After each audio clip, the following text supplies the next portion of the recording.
Se esconde en el bosque. Relato de Mauricio Farfán. Hace años, desde la última vez que participé en una cacería, pues me ocurrió un suceso tan aterrador que cada vez que lo recuerdo me hace perder el sueño. No intentaré convencer a nadie acerca de los sucesos extraños que me pasaron. El que me crean o no, realmente no me importa. Incluso las mismas personas que lo vivieron no quieren aceptarlo, aun cuando dos personas desaparecieron, y ellos simplemente se limitan a negar la existencia de los desaparecidos. No sé si la finalidad de hacer esto sea para evitar problemas legales o emocionales.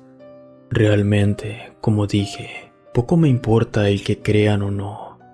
Sin embargo, contaré la historia que viví en los bosques de Teúl, Zacatecas, donde 2 hombres desaparecieron y 3 fuimos testigos de un horror imposible de comprender.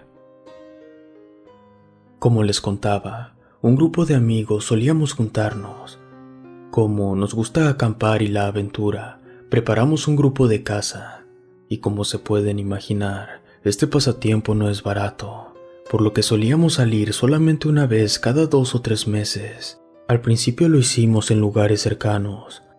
Somos de Guadalajara, así que nuestras primeras excursiones fueron rumbo a Tezistán y Santa Lucía, lugares como Palo Alto, El Quemado o El Cimarrón, y algunas rancherías que, debido a amistades, nos abrían sus puertas. Pues, aunque no lo crean, para algunas personas que viven en el campo, somos un alivio, pues disminuimos la población de jabalíes. Además, mantenemos alejados a otros animales salvajes que arruinan sus huertas y asesinaban el ganado. Aparte, siempre repartíamos carne entre las personas de las rancherías, las cuales, agradecidas, siempre compartían lo suyo con otros. Y aunque era agradable, pronto quisimos visitar lugares más lejanos, lugares que tuvieran venados. Con el tiempo, por medio de un familiar de un amigo, nos contó que un familiar suyo estaba dispuesto a prestarnos un rancho cerca de Teúl, Zacatecas, donde, según nos enteramos, la población de venados era alta, y de hecho, el rancho que nos abría las puertas estaba abandonado, lo cual hizo que toda la zona en sus alrededores fuera invadida por animales salvajes, jabalíes en su mayoría. Esto último nos daba un poco de miedo, pues los jabalíes son muy territoriales y en más de una ocasión nos habíamos enfrentado a ellos saliendo heridos. Además, no queríamos causar una masacre, pues si algo bueno tenían nuestras cacerías, era que nunca desperdiciábamos la carne. Aparte, aún no sabíamos el número exacto de animales salvajes. Hasta ese entonces, jamás nos habíamos encontrado un puma o león de montaña.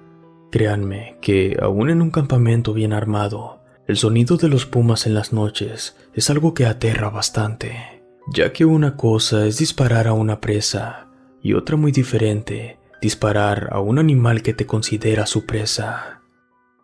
Pero ya verán que hay cosas más aterradoras que un felino salvaje. Solíamos juntarnos en un taller de autos de un amigo, que de nuestro grupo era uno de los más importantes.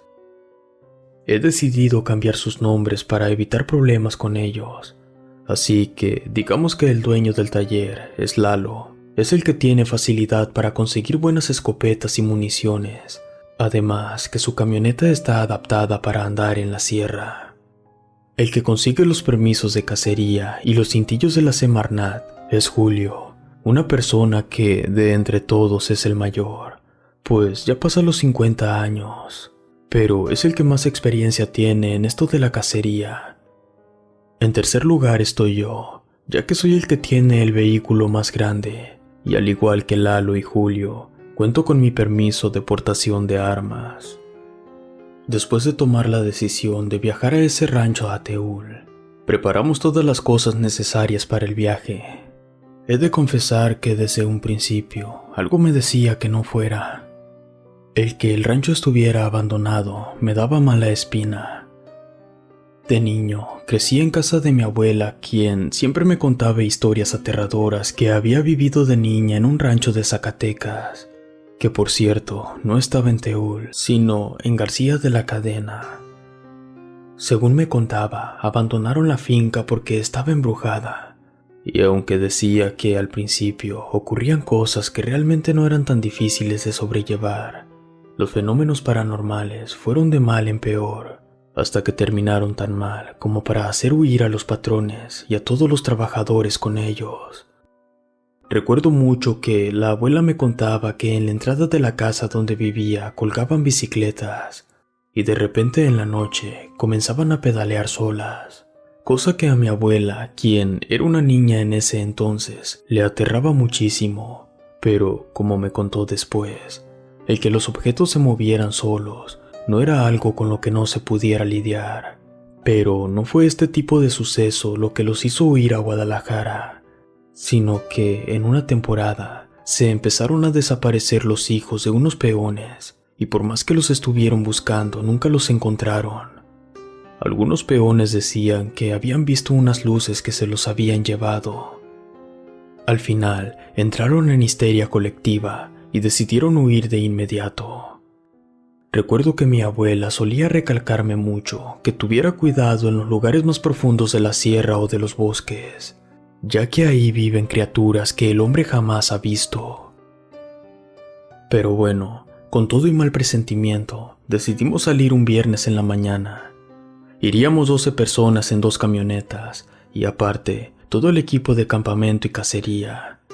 Viajábamos pesados, pues estaríamos al menos 15 días en el rancho abandonado. Conducimos lento, tardamos 3 horas en llegar al centro del pueblo y hora y media más en adentrarnos en el bosque hasta llegar al rancho. Hora y media conduciendo en brecha es un poco agotador, pero si eres como yo y amas los paisajes, sabes qué tan agradable puede ser conducir por aquellos lugares desolados, lugares donde raramente miras un vehículo perdido.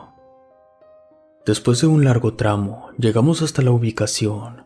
Apenas me bajé de la camioneta, noté que la naturaleza ya había comenzado a reclamar lo suyo, pues para abrir la valla de entrada al rancho, tuvimos que tumbar mucha maleza, acción que nos demoró un rato. Una vez pudimos ingresar los vehículos, nos dispusimos a buscar cuál sería el mejor lugar para levantar el campamento, pues según nos comentó Héctor, a quien le habían prestado el lugar, le habían pedido no entrar a la finca principal, cosa que quisimos respetar, pese a que la finca estaba totalmente deteriorada, a tal punto que realmente nada detendría la entrada de algún animal salvaje o persona. Las puertas que habían sido de madera ya no estaban, igual los ventanales con cristales quebrados y sin protección de acero. Y era extraño, pues alrededor de esta finca la maleza no parecía crecer, todo estaba árido y seco. Desentonaba bastante con sus alrededores, donde la naturaleza ya había ganado la batalla por el dominio del terreno. Tardamos un rato en elegir el lugar donde montaríamos el campamento, pues como les dije, todo estaba invadido por la maleza. Dimos vueltas un rato al perímetro del rancho, hasta que nos decidimos por una zona que estaba más despejada. Era lo que parecía ser una terraza frente a una vieja alberca llena de hierbas. Nos pusimos a limpiar la maleza con machetes.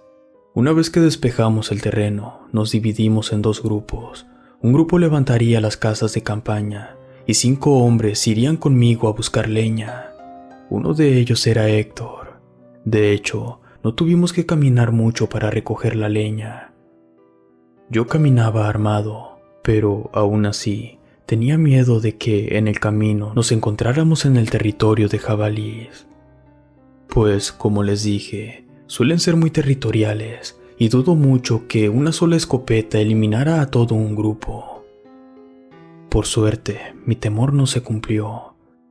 Rápidamente conseguimos en los alrededores dentro del rancho toda la leña, y los únicos animales que vimos fueron ratas de campo y algunas ardillas. Esa misma noche iríamos a farear, pues por lo regular es por la noche cuando los venados son más fáciles de emboscar, así que nos dividimos nuevamente. No todos deseábamos andar de madrugada por el bosque, Además, solo llevaríamos un vehículo, pero debido a lo difícil del camino, la mayor parte de la búsqueda se hizo a pie, ya que los venados se encuentran muy adentro y allí no caben los vehículos. Si han ido de cacería, sabrán de lo que les hablo. Caminata constante en la madrugada por la oscuridad, solo iluminado por unas cuantas linternas, y si tienes suerte, por la luz de la luna. Esa primera noche, Héctor y Lalo iban conmigo en el grupo de 7. Llevábamos 2 rifles, 3 lámparas y 2 radios. Saben, desde ese día yo noté a Héctor algo preocupado. Además, no quería estar solo en ningún momento, y de cualquier cosa se sobresaltaba. Yo sabía que él se drogaba como algunos del grupo, pero yo ya lo había visto actuar bajo los influjos de las drogas, y su comportamiento no solía ser así. Así que decidí no dejarlo apuntar, y lo pusimos a cargo de uno de los faros. Después de caminar un par de horas, vimos un cerro y en sus faldas un río. Fue allí donde vimos un venado tomando agua. Sigilosamente, nos escondimos entre los árboles y la hierba. Apagamos las luces, tomamos posiciones. Yo quería llevarme el mérito, así que fui el primero en apuntar. Le pedí a Héctor que echara las luces al animal, y en cuanto lo hizo, le disparé. El animal caminó unos cuantos metros, hasta que cayó desangrado. Nos acercamos a él pensando que debíamos de cargarlo 1 hora de camino hasta la camioneta, pero aquella noche habíamos logrado nuestro cometido. Cuando alumbramos al animal, este se miraba en mal estado. De hecho, le faltaba una pata y no se la había volado yo con el tiro, pues esta ya estaba cicatrizada. Quizá eso había sido un previo encuentro con otro cazador. Aparte, los ojos del animal se miraban extraños. Por el tamaño del animal podríamos decir que era un ejemplar muy joven, pero esos ojos, en lugar de ser negros, eran de un color gris muy extraño. En ese entonces, pensé que el animal quizá estaría enfermo, pero su carne se miraba bien y no tenía mal olor. Héctor apenas vio al animal y se notó más ansioso. Me pidió que no lo lleváramos. Yo le pregunté por qué, y él solo respondió que aquella zona no era buena para cazar. Todos nos burlamos de él y caminamos de regreso con el animal en hombros. Cuando regresamos, de inmediato se pusieron a despellejar el animal y cortar la carne. Yo me sentía cansado, pero deseaba hablar con Héctor. No me gustaba su actitud. En otra ocasión anterior me había tocado que un chico se puso nervioso y terminó disparándole a otro en el hombro. Por suerte, este no murió, pero cerca estuvimos. Así pues, no quería que esta historia se repitiera. Hablé un rato con él, pero sobre el tema no pude sacarle nada. Solo decía que se sentía mal y nada más. Yo no le creí, sabía que él ocultaba algo. La madrugada fue larga. La mayoría bebía algo parecido al tequila llamado bacanora. Yo me negué a beber. Cuando estoy en un campamento no me gusta tomar alcohol. Prefiero estar en mis 5 sentidos, pero los demás sí lo hacían. Incluso Julio, quien solía ponerse muy entusiasta bajo los influjos del alcohol. Y precisamente fue él el que propuso que regresáramos a esa zona donde cazamos al venado de ojos grises. Sobre todo, le interesaba subir al cerro, pues según su criterio, era el mejor punto para estudiar la zona. Héctor, inmediatamente al escuchar esto, comenzó a decir que no era buena idea ir a ese punto, que podríamos probar más al norte. De inmediato le interrumpí preguntándole sobre el por qué no quería volver a ese lugar. Como él era el único que había pisado esas tierras antes, debería saber si había algún peligro, y era mejor que nos informara de inmediato. Ante la mirada de todos, se puso más nervioso aún, y ya no pudo callar. Nos contó una historia simple sin detalle ni gracia, donde, de niños, 2 de sus primos se perdieron en este cerro, y a él lo persiguió un animal extraño parecido a un puma. Todos lo escucharon con atención, y comenzaron a contar historias de terror.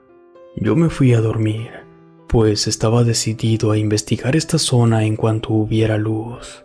Al igual que Julio, pensaba que era una buena zona para estudiar el terreno. Me quedé dormido rápidamente y desperté apenas estaba amaneciendo. Ya no se escuchaba nadie afuera de la fogata. Necesitaba orinar, así que abrí el cierre de la puerta de mi casa de campaña. Sentí mucho frío, tanto que no pude evitar empezar a temblar. Luchando contra el frío, me dirigí a la zona donde estaba la alberca abandonada llena de hierbas y me puse a orinar. Pero apenas estaba por acabar cuando escuché un sonido entre la hierba. Rápidamente me subí el pantalón y me hice hacia atrás. Me di cuenta que no iba armado. Si algún animal salvaje quisiera atacarme, no tendría oportunidad de salvarme. Mi única reacción fue no hacer ruido, agacharme y caminar lentamente hacia atrás. Pero el sonido de la hierba avanzaba hacia mí, y justo cuando quise correr, un animal brincó hacia mí tumbándome de espaldas. Sentí todo el hedor de su boca en mi cara. Cerré los ojos. Creí que ese sería mi final. Pero detrás de mí, donde estaba el campamento, un par de chicos se habían levantado a vomitar, y esto asustó a la bestia que me atacaba. Pero detrás de mí, donde estaba el campamento, un par de chicos se habían levantado a vomitar, y esto asustó a la bestia que me atacaba, ya que de inmediato se puso a correr. Rápidamente me levanté y pude ver su silueta a lo lejos. Esta caminaba en dos patas y era algo parecido a un gorila, pero más grande. No recuerdo mucho su forma. Todo estaba oscuro a esa hora. Además, me sentía muy asustado. Solo recuerdo eso, la silueta de un simio gigante. Cuando les conté lo ocurrido a los demás chicos del grupo, se burlaron de mí. Me dijeron que si le había pedido un poco de coca a Héctor. Yo me puse serio, pero organicé una búsqueda en el perímetro. De haber alucinado o no, un animal salvaje estaba rondando nuestro campamento, y era de suma importancia mantenerlo a salvo. Justo cuando estábamos a punto de partir, Lalo nos interrumpió para decirnos que la carne del venado había desaparecido. Fuimos a ver, y las hieleras estaban tiradas en el piso y sin una pieza de carne. Solo un rastro de sangre que indicaba que la carne había sido arrastrada a la alberca. Ahora, todos me creían. Un animal salvaje atacó en la noche nuestro campamento. Buscamos por todo el perímetro, primero la alberca, donde tumbamos lo más que pudimos las hierbas con machetes, pero nada, ni un solo rastro del venado o el animal. Después, levantamos las vallas que habían sido derrumbadas por la maleza y limpiamos un poco el terreno con un par de azadones que cargábamos en nuestras cosas. Una vez que todo estuvo listo, pusimos un perímetro con cuerda y unas campanas. Si algo entraba, estas sonarían. Revisamos también todos los edificios alrededor de la finca principal, antiguas caballerizas, casas y hasta algunos baños. Solo nos encontramos con ratas de campo. Al final, solo faltaba entrar a la finca, lo cual nos lo habían prohibido. No importaba, solo entraríamos unos minutos y no nos quedaríamos allí. A fin de cuentas, el dueño no se enteraría. Entramos por la puerta principal, ya que la madera de la puerta se había podrido y fue fácil entrar. Solo Julio y yo íbamos armados con rifles. Caminamos sigilosos, pues no sabíamos si adentro había algo. Yo sentía cierta sensación rara. Era muy drástico el cambio de clima dentro de la casa. Afuera hacía muchísimo frío y dentro hacía un calor insoportable. Aún así, casi todas las paredes estaban cubiertas por un extraño musgo y hongos que jamás había visto. Revisamos cada habitación en la planta baja. Incluso entramos a lo que, en mejores tiempos, había funcionado como cocina. la cual contaba con horno de leña. Pero no encontramos nada, ni siquiera un ratón o paloma. Luego nos dirigimos escaleras arriba. Lo hicimos sin cuidado, pero cuando el primer hombre subió, justo en el quinto peldaño, la madera se rompió y el hombre cayó. Le sacamos debajo de las escaleras. Vimos que solo se había enterrado algunas astillas en la pierna derecha. Aún así, decidimos que regresara al campamento para que le revisaran a fondo. Por suerte, uno del grupo trabajaba como paramédico, y él podría curarle las heridas por muy pequeñas que fueran. También nosotros regresamos al campamento. Necesitaríamos una soga si queríamos subir a revisar la segunda planta. Apenas llegamos, y Héctor de inmediato comenzó a decirme que no tenía caso que siguiéramos buscando, que creía que el animal había huido asustado adentro del bosque. Yo le tomé de los hombros y le pregunté directamente si sabía el por qué su familia había abandonado el rancho, a lo que él solo me contestó que simplemente perdieron el interés, que al final no sembraban nada y solo la usaban como casa de campo, pero que su familia perdió todo interés en ir a ese lugar. Obviamente no le creí. Mi mente comenzaba a armar una historia, la cual trataba de una zona invadida por animales salvajes, los cuales mataron a 2 de sus primos. Decidí decírselo directamente, pero su respuesta solo fue: «No sabes nada de lo que pasó aquí». No quise interrogarlo más. Era obvio que mis especulaciones le incomodaban. Regresamos a la casa. Con ayuda de 2 hombres trepé hasta la segunda planta. Luego busqué un punto donde pudiera amarrar la soga. Me fue un poco difícil, pues todo el barandal de la escalera era de madera y estaba podrida. Así que estuve un rato de pie buscando un punto, y fue justo sobre mi cabeza que lo encontré. Era un pedazo de viga descubierta. Amarré la cuerda y todos subieron uno a uno. La planta alta contaba con más habitaciones que la planta baja. Todo estaba en completo silencio dentro de la casa. Pese a que todas las puertas y ventanas estaban rotas, el sonido se aislaba. Revisamos todas las habitaciones, no solo en busca de un animal, sino también en pistas que delataran su presencia. Pero no, ni siquiera el olor a orina o restos de heces, nada. Solo muebles de madera podrida y camas tendidas con sábanas, cubiertas del mismo musgo de las paredes. Pero de animales, nada, ni siquiera un ratón. Una vez que revisamos el lugar, regresamos al campamento. Después de comer, le pedí a Julio y a otros 2 muchachos que me acompañaran al lugar donde habíamos cazado al venado. Quería trazar un pequeño mapa de esa área, así como preparar otro campamento más pequeño ahí arriba, ya que tarde o temprano los animales tenían que bajar a beber agua al río, y desde allí arriba era más fácil apuntarles. Así lo hicimos. Tomamos 2 casas de campañas, las armas y bastante munición, un par de machetes y nos pusimos en marcha.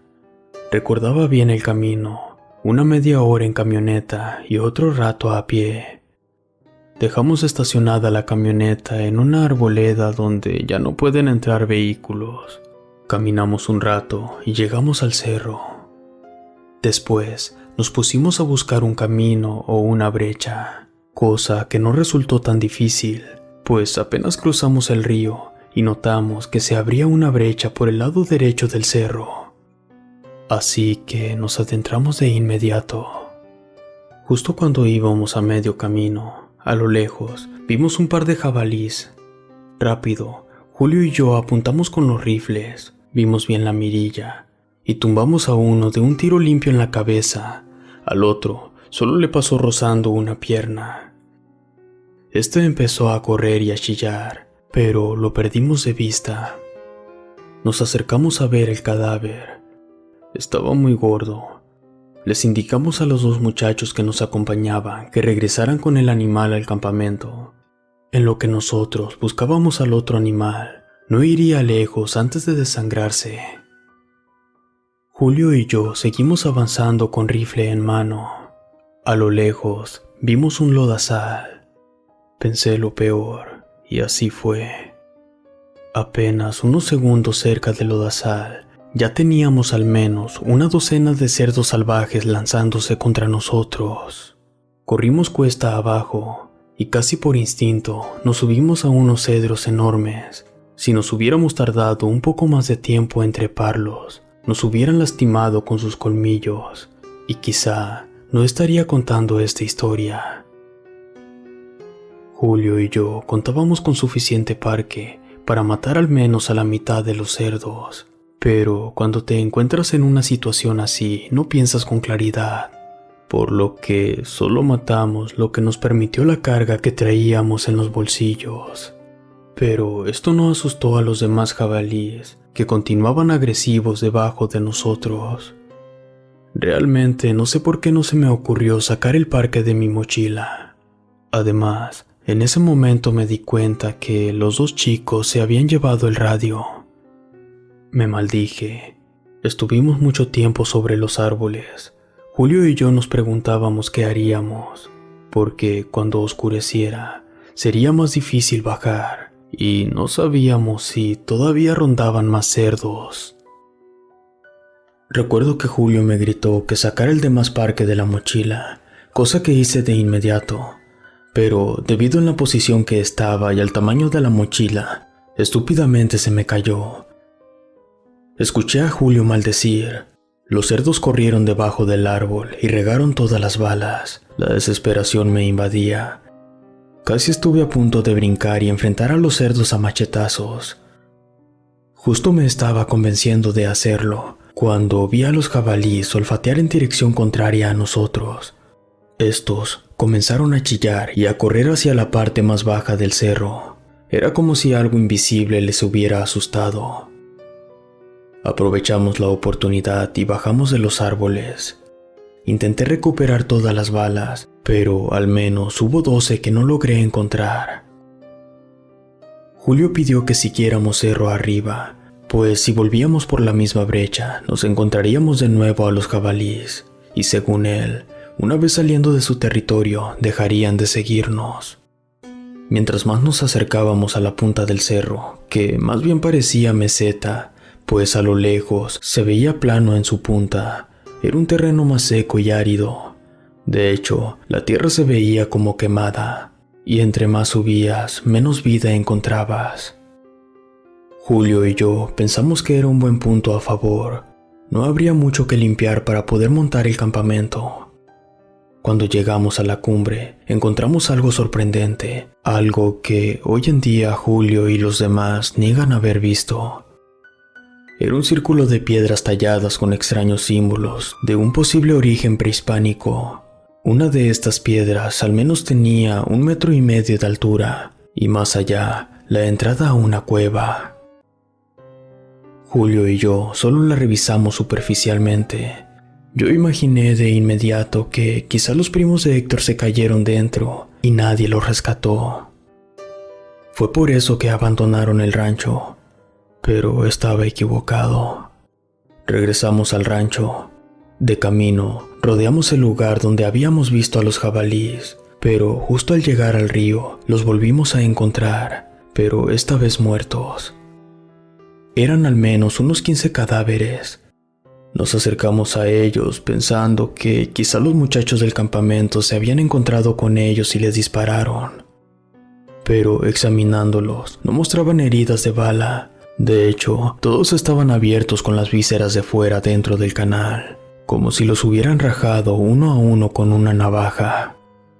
Julio y yo nos preguntamos acerca de qué habría ocurrido. Descartamos que fueran los muchachos. Ellos bien sabían que hay que retirar con mucho cuidado las vísceras, pues la bilis se riega rápido y echa a perder la carne. Además, un grupo tan grande no sería fácil de abatir, y aún menos con navajas. Miramos cada uno de los cerdos de nuevo por todos lados, y después decidimos amontonar los cadáveres lejos del río, cerca de la maleza, para que algún animal carroñero terminara por desaparecerlos. Pero esto sería un problema, pues seguramente el hedor atraería a los pumas o leones de montaña. Al final, Julio y yo propusimos dar armas a otros dos y traer un grupo más numeroso del que ya teníamos contemplado. Cuando llegamos, nos encontramos con que ya habían despellejado y destazado el jabalí. De hecho, ya lo estaban preparando para asarlo a las brasas. Por suerte, siempre cargábamos condimentos y especies, y la carne que no comeríamos la prepararíamos en cecina. Todo el grupo se encontraba tranquilo y bebiendo bacanora. Escucharon con atención nuestra aventura con los jabalíes, cómo escuchamos algo que nos hizo huir, cómo encontramos la punta del cerro y que todo estaba plano. Y Julio y yo les explicamos que decidimos montar allí el campamento, pero que necesitaríamos más hombres por si nos encontrábamos con un puma. Partiríamos hasta la mañana siguiente. Aquella noche queríamos pasarla allí. Había suficiente carne para ese día y mañana. Además, todos estaban contentos, menos Héctor, quien se me acercó y me dijo que él no iría al cerro. Yo le volví a contar lo que pasaba. Le dije que quizás sus primos cayeron por la cueva que está en la punta del cerro. A lo que él, con una sonrisa nerviosa, me preguntó si había entrado allí. Yo le dije que no, que solo me había asomado, pero que probablemente estaba muy profunda. Héctor se burló de mí y me dijo: «Esa cueva no tiene profundidad». Yo no le hice mucho caso. La verdad, comenzaba a desagradarme un poco ese tipo. Me molestaba que no me hablara claro de cómo desaparecieron sus primos, y no quería presionarlo hasta decírmelo, así que formé un plan. Lo llevaría mañana con el grupo aunque no quisiera. Una vez en el cerro, le obligaría a contarme la verdad. Aquella noche, yo me fui a dormir temprano, pero los demás, excepto Lalo, bebieron bacanora hasta vomitar.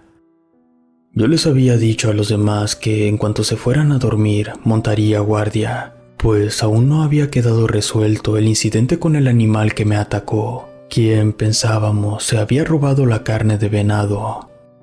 Todos creían que había sido un puma, pero recuerdo que esa silueta y los sonidos que producía no eran de un felino, era más parecido a los de un simio grande, lo cual era casi imposible que existiera en aquella zona.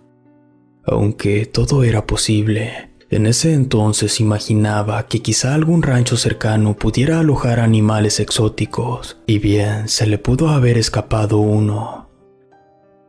Llegó mi turno de vigilar. Habíamos acondicionado previamente un pequeño edificio que en otro tiempo había funcionado como baño y cambiador, pero desde el techo la vista era muy buena. Me senté en la silla con un rifle a mi lado y un cigarro en mis labios. Siempre llevaba un termo de casi 1 litro de café. Aquella noche no había luna. Por lo regular, los animales salen más por las noches así. Por alguna extraña razón, estos no salen con la luna llena. Cuando me había bebido la mitad del termo, escuché las campanas que pusimos en el perímetro. Rápidamente levanté el rifle y vigilé el punto donde se escuchaba la campana. No miré nada, pero sí se movía la campana. Bajé el rifle y saqué unos binoculares con vista nocturna. Fue entonces cuando lo vi. Era esa misma silueta que me brincó encima la mañana anterior. Tomé el rifle y le apunté. No lograba verlo bien, pero su silueta era casi humana, de no ser por el largo de sus brazos que le daban un aspecto simiesco. Sin pensarlo 2 veces, apreté el gatillo y le di en un hombro. Soltó un sonido aterrador. Este sonó muy fuerte, lo que hizo que más de un compañero se despertara. «Vengan a ver», les grité, y volví a disparar. El animal gritó una vez más y corrió hacia el bosque. Los demás salieron de sus casas de campaña y encendieron las lámparas para ver de qué animal se trataba, pero ninguno logró ver más allá de su espalda, pues corría de una manera extraña, erguido pero torpe. Intenté disparar una vez más, pero lo perdí de vista. Los demás salieron armados y con lámparas tras de él, pero nadie logró darle alcance. Al final, todos regresaron preguntando ¿qué era eso?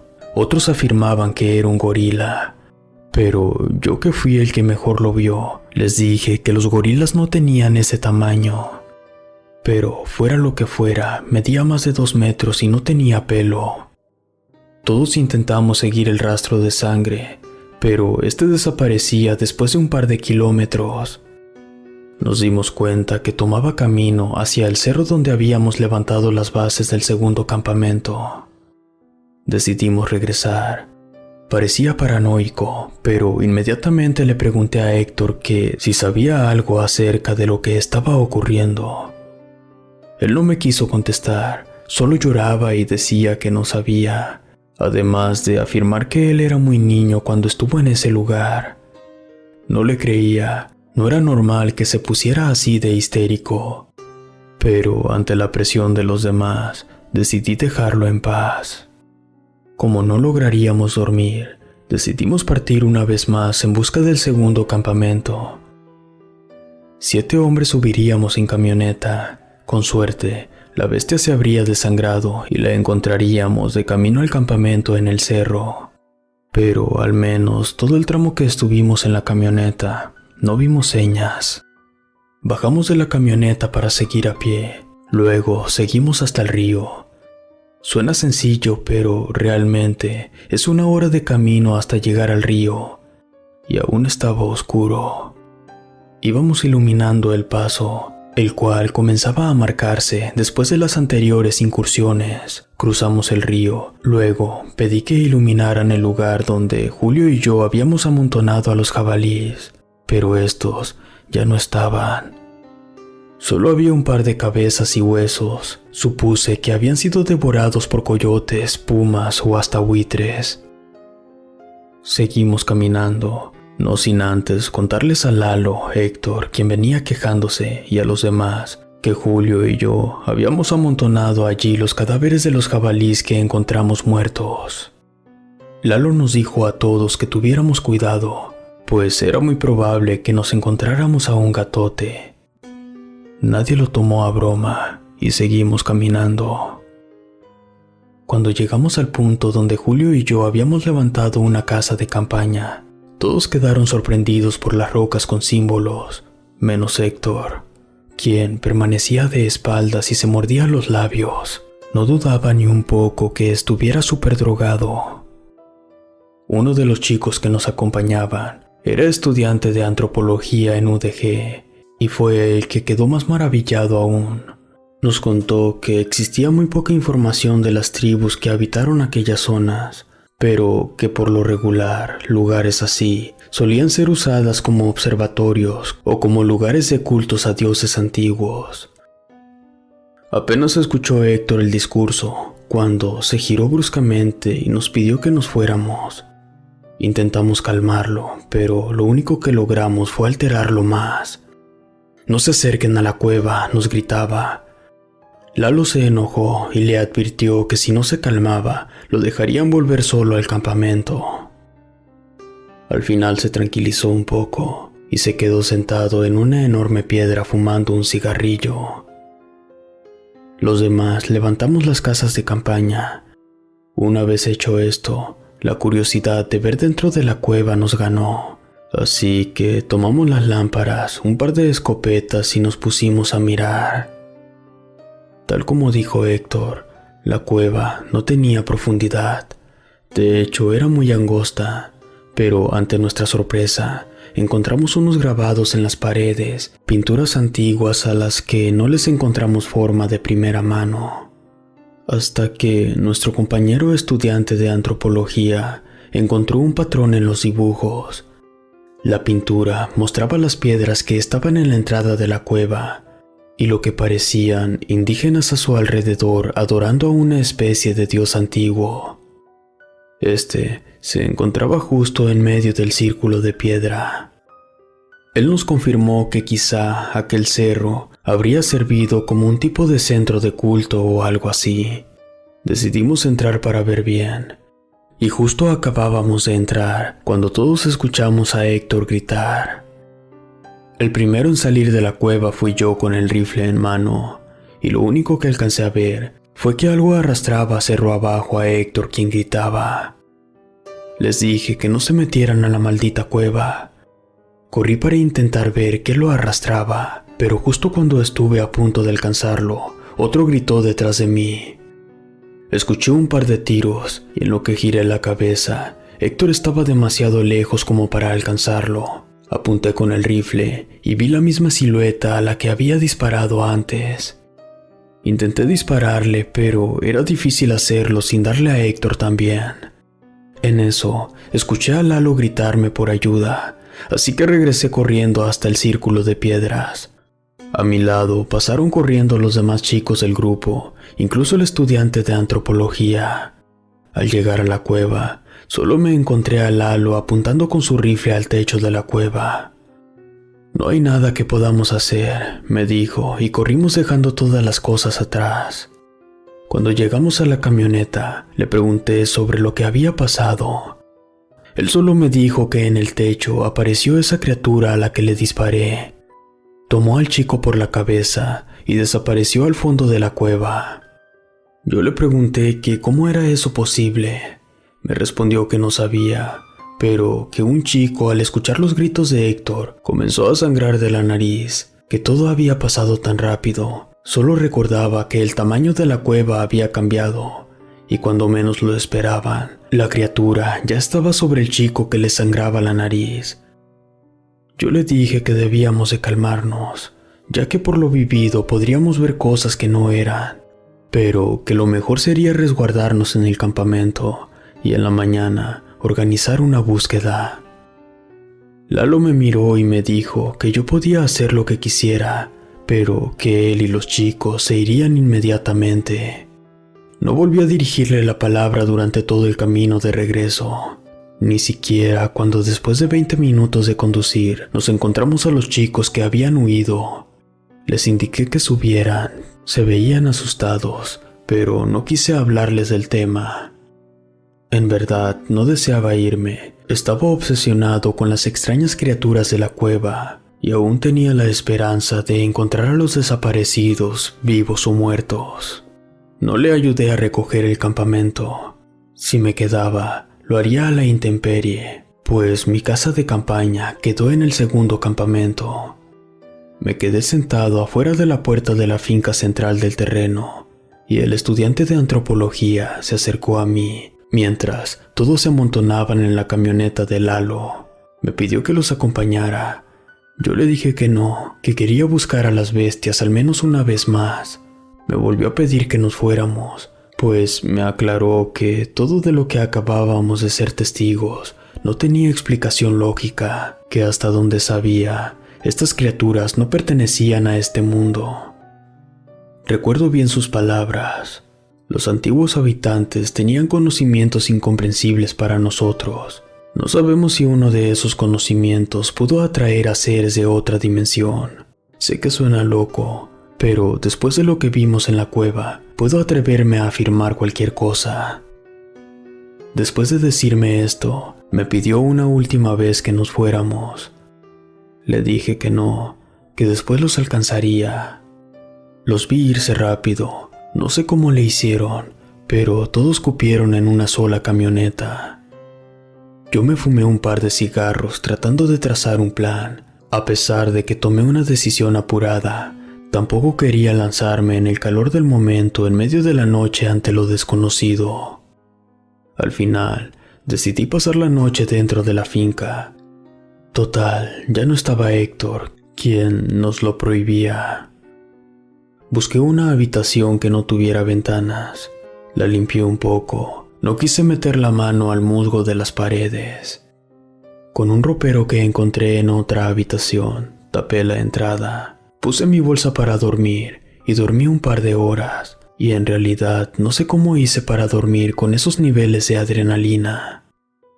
Supongo que en realidad estaba muy cansado. Justo antes de que la alarma de mi reloj sonara, me desperté de golpe, pues escuché un sonido muy fuerte afuera de la casa. En ese momento, deseé haber elegido una habitación con ventana. Rápidamente me puse los zapatos, encendí una lámpara, la dejé en el piso alumbrando la entrada, tomé mi rifle, lo puse en la pared y después jalé el ropero hacia dentro del cuarto. Puse la lámpara en la bolsa trasera de mi pantalón. Luego agarré el rifle y me puse en posición de disparo. Caminé el pasillo hasta una ventana y escuché una gran explosión. Rápidamente tomé la lámpara de mi bolsillo y alumbré. La explosión venía de mi camioneta. Salí corriendo hasta el lugar donde la tenía estacionada y descubrí que las llantas delanteras habían explotado. Pensé que había sido obra del grupo que se fue, que las habían picado a propósito por no quererlos llevar. Eso era muy posible. Me agaché para inspeccionar las llantas traseras y en eso comenzó a sonar la alarma de mi reloj. No pude evitar sobresaltarme. La apagué y un neumático más explotó.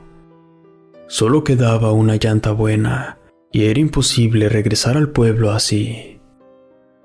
Después de un rato de rabieta sin sentido, me di cuenta que lo mejor que podría hacer era regresar de inmediato a pie al pueblo, pues no me animaba a hablar por radio a Lalo o a Julio. Además, todos estaban enojados conmigo ante la decisión de quedarme. Lo medité un poco, vi algunas de mis posibilidades y lo mejor que pudiera hacer es cargar una mochila con lo básico. Aún quedaba algo de cecina, pero agua quedaba muy poco, menos de 1 litro, así que decidí llevar a cabo mi búsqueda. Total, ¿qué más daba? De todos modos, necesitaba ir al río a recoger agua.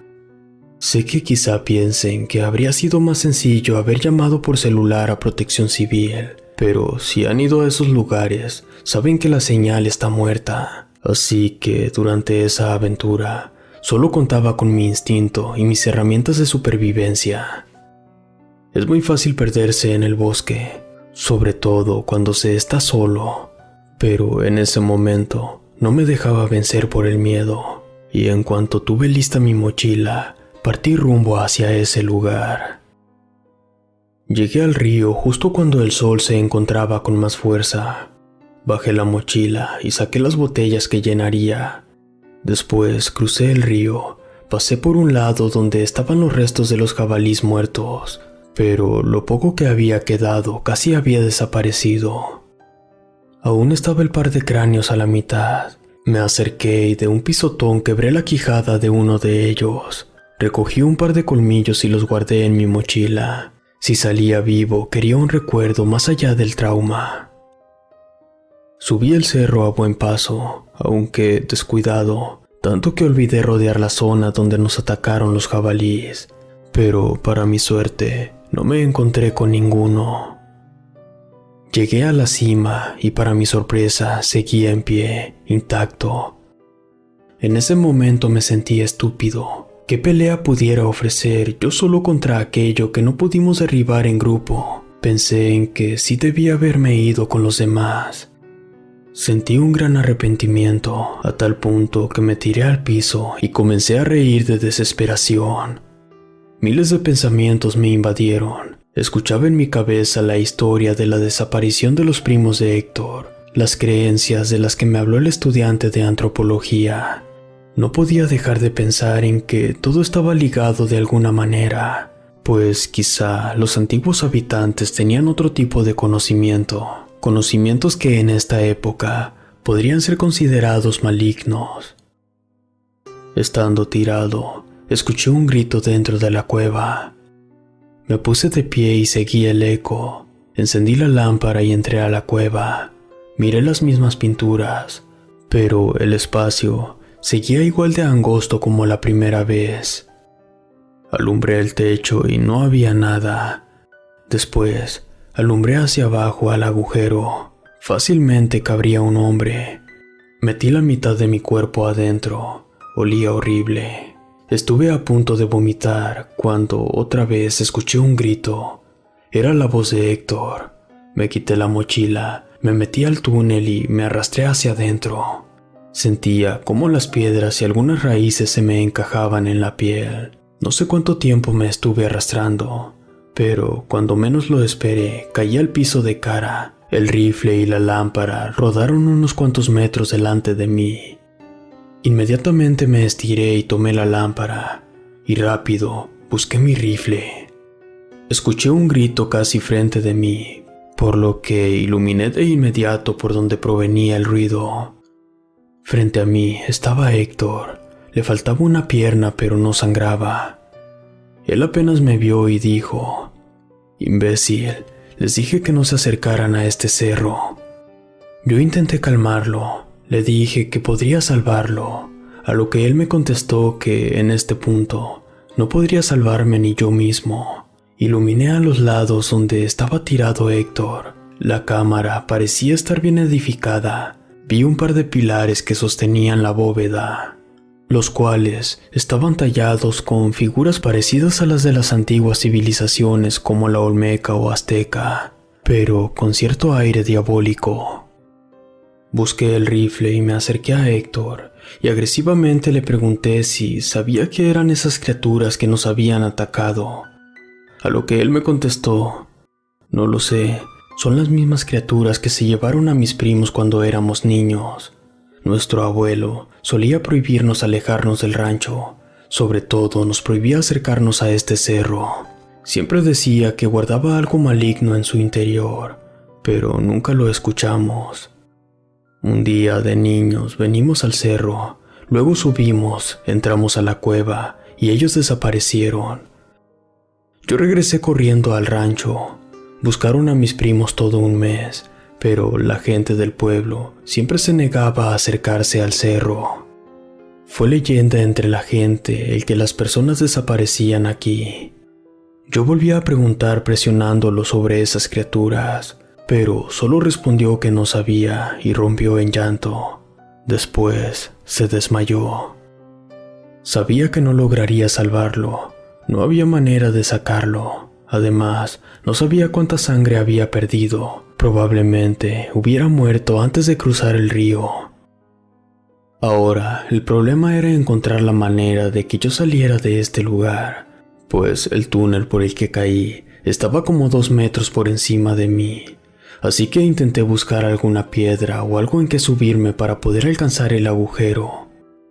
Comencé a iluminar por todo el piso de la sala, la cual era muy amplia. Conforme pasaba la luz, vi cráneos partidos. Comencé a sentirme desesperado. Fueran lo que fueran esas criaturas, regresarían tarde o temprano. Empecé a caminar en círculos como desesperado, cuando sentí que una mano agarró mi camisa por la espalda. De inmediato me dio la vuelta y ciegamente di un tiro con el rifle. Escuché un gruñido, tomé la lámpara y vi que era una de esas cosas. No me quedé a ver cómo eran de cerca. Recargué el rifle y le volví a disparar. Escuché un grito más fuerte. También escuché cómo corría internándose más a la cueva. Yo caminé hacia atrás sin dejar de apuntar. En un paso hacia atrás, en mi bota, sentí el piso más blando. No alcancé a regresar el pie cuando volví a caer. Creo que me desmayé. Cuando desperté, me encontraba tirado en un matorral junto al río. Tardé algunos minutos en recuperarme.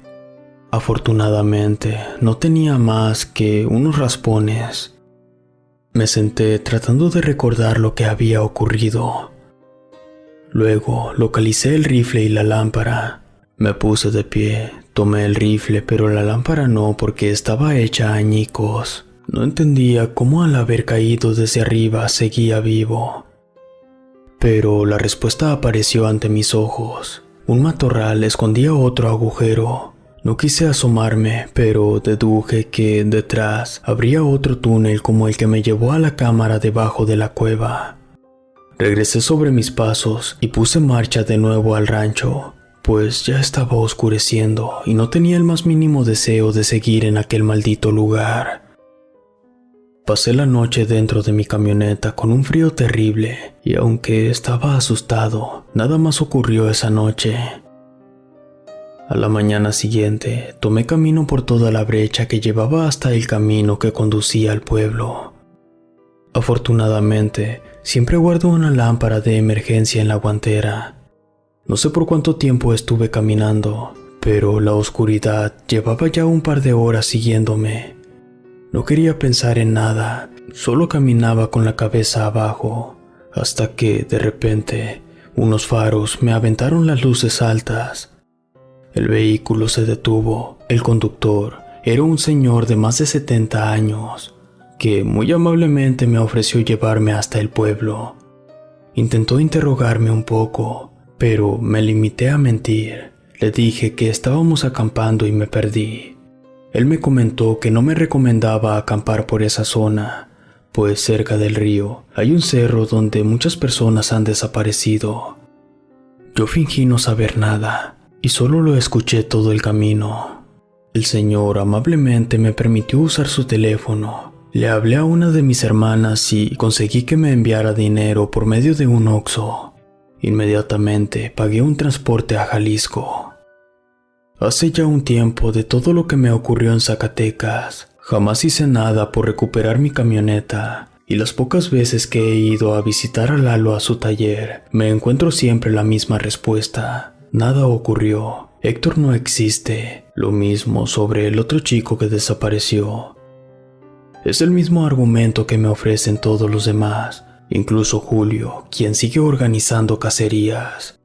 Créanme que me ha costado mucho asimilar todo lo que me pasó, y más me costó ir a hablar con los demás.